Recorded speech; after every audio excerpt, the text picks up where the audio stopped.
Just infrastructure. Infrastructure at its best. Hi guys, thanks for coming.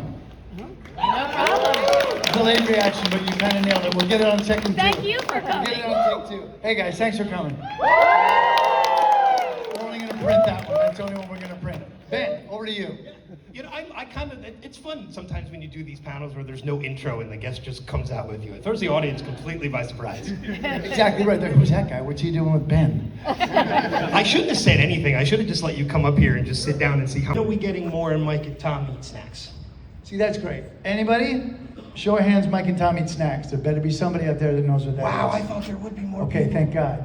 All right, well then I'm not going to talk about it right now because you guys clearly aren't fans, but if you know what you're doing and you want to listen to an R-rated blue podcast about snacks, Mike Liam Black and I do a podcast called Mike and Tom Eat Snacks. Oh my God. Before everybody had a podcast, we had a podcast. This is true. And it was one of the top-rated podcasts on a place called Nerdist. Anybody ever heard of Nerdist?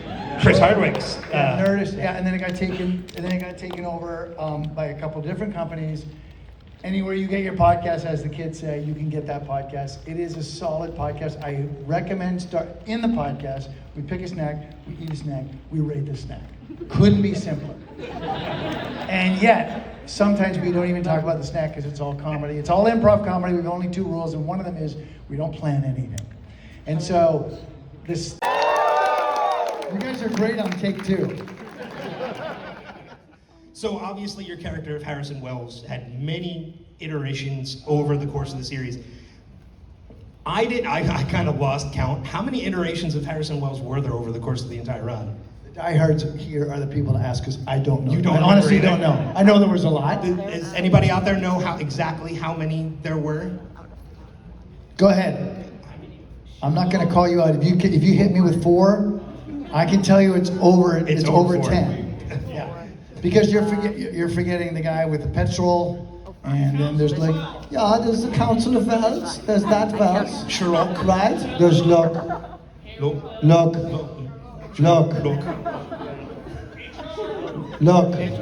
I can do that all day. And by the way, the cast found that out on take 1 of Sherlock.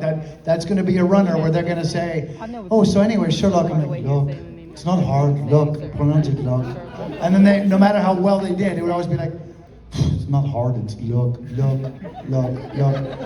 the directors who came in to do the show, there's guest directors that'd be like, what's happening? What is this? What are they doing? Because none of that was scripted. That's like solid comedy gold, and the podcast is 50 times better than that. I was gonna leave the show, and then they were like, well, what would you want to do? I was like, well, what if we had a guy, Sherlock, that's brilliant, but obnoxious, that chases down the Reverse Flash, which is also me. And I thought, well, that's too good to pass up. A detective, a master detective on the trail of an arch enemy, and I'm both guys? Like, yeah, okay, I'll sign up for that season. Yeah, so there you go. That was good, right? That was a solid answer. Got some intel. I know this is kind of like choosing your favorite child, but do you have a favorite version of Wells that you ever did? There's a few people I see here that I've asked that same question today at the table, and so I apologize for repeating myself. Not to sound politically correct, but because, I invested and created a bunch of these dudes, the best way to put it is I wouldn't play HR on the day and wish I was playing Harry, and I wouldn't play Sherlock and wish I was playing Nash. So whatever guy I was playing that day, I was grateful to be playing that guy that day. And then when we did the Council of Wells, where I was playing all of them, it was just like an S show for the poor crew. They just had to tolerate this guy doing an acting class for like a week. So that was shameless on my part and really enjoyable to do. So I mean, and I know you've directed Superman and Lois as well. You did a little bit of directing before The Flash, but what made you want to kind of take that transition into having more of a role behind the camera? Well, first they asked. Well, that helps. And a lot of the TV shows that I do, it's generally written in the contract that I'll direct one or 2, because I love doing it. I love, when you're doing, Ibar Thon, you're telling one part of the story, and when you're directing, you're telling all the parts of the story. And so I find it phenomenally enjoyable to do. One of the great things about directing yourself is you don't stand for any crap. It's like, you better get it right on take one, not two, and then we can move on. You know, so it's like really efficient when, like, I find it, you know, especially I directed our 100th episode on The Flash and played 4 characters, and everyone's like, oh, this is gonna be a nightmare. It's like, it's not though. Because like, no one's gonna be indulgent. Those 4 guys are gonna hit their marks, say their lines, and we're gonna move on. We're gonna The ones that are gonna get it right. Yeah, exactly right. The And first also, time. like, the nice thing is I don't have to tell, like with Grant, I'm like, all right, so I thought you'd come in, you know, which is passive aggressive way, like, you're coming in this way. But with me, it's like, I know where I'm gonna do, I know where I'm gonna be in the edit. And so it just, it speeds things along, and cast loves that because they love getting off early, so it's great. What is your favorite scene of The Flash with you in it? That's a great question.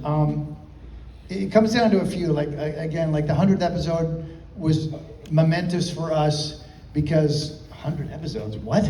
Like, we haven't been kicked off yet? Like, that's crazy.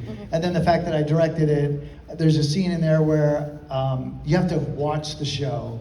There's a scene in there where I've got Grant chained in the vault, and I'm playing Eobard Thawne, and he's like knocked out and wakes up, and then we have this like scene where, like, you know, it was just he vibes in to see the whole thing. Like, that thing was, well, we worked for 100 episodes to get there, and that felt like really strong. And then if we were to pick one from early days, there's a scene in which Eobard Thawne kills Cisco. You've always been like a son to me. And like the fact that this has never happened to me in like 30 years of doing television shows, that episode where Thawne kills Cisco also had Barry and Iris sharing a first kiss, and Joe being kidnapped, and Caitlin discovering that I was a villain. Like, it was chock full of stuff. And so Warner Brothers flew us, we filmed the show in Vancouver, Canada, and Warner Brothers flew us down to Hollywood to screen it for the press because they liked episode 17 so much. That's never happened before. I'm like, what? They want to do what? But you feel like you must be doing something right when something like that happens. And the fact that you're killing off a major and beloved character, of course, he wasn't killed off, but the audience was like, you know, it was a visceral moment for a lot of people, and it was like, if you were not on board then, you probably were after that. And so that was, I think, like a seminal moment and a solid episode for us. Squint, because I'd be like, no, too much, you're doing too much. And so like they had to, like, we'd come in hours early, and the actors, I'd be like, all right, so for this one, you know, you're kind of like, and then you do you have to get it exactly right, or none of the things are gonna cut together, right? And so those poor guys, for like a week, are like just imitating all my stupid acting shamelessness, but it would really work. Thank you, Ben. I appreciate that. Oh, I thought you were gonna drink it. We'll give you like the classic, which is this one. Everyone ready for this? Run. Run. Because without that, we didn't have a show. Thank you. The number of times that was Season 1, unequivocally season 1. The reason for that, for the actors, was that, you know, when you shoot a television show, you know, the odds are awful that you'll get to a second season. And almost always you don't. And I had done a couple of shows already for Greg Berlanti, and Greg wasn't like the Hollywood's biggest producer at the time. He was just a guy trying to get Flash, which he loved, on the air. And so when he asked me to play the Reverse Flash, he was like, I just want to get one season. Literally, he wanted to have the DVD on his desk for one season. And so when you shoot a pilot, you're like, I mean, I hope we see each other again. And you finish a pilot and you say, well, I hope they pick it up. You know, because of the success of Arrow, we had a solid belief that we'd get 13 episodes. But I do remember talking to friends back, I live in New York City, talking to friends back in the city going like, I'll see you in October. Like when the show gets canceled after 7 episodes. Because honestly, that's just what it is. You get your heart broken time and time again. And so for you to pick up the show and to decide that you like it enough to give enough viewership for us actors to come back and do a second season is gold, and it's rare, and we are extremely grateful. Season 1, Greg pulled out all the stops. He's like, what's the best thing about the show? Flash versus Reverse Flash, okay? Batman versus Joker.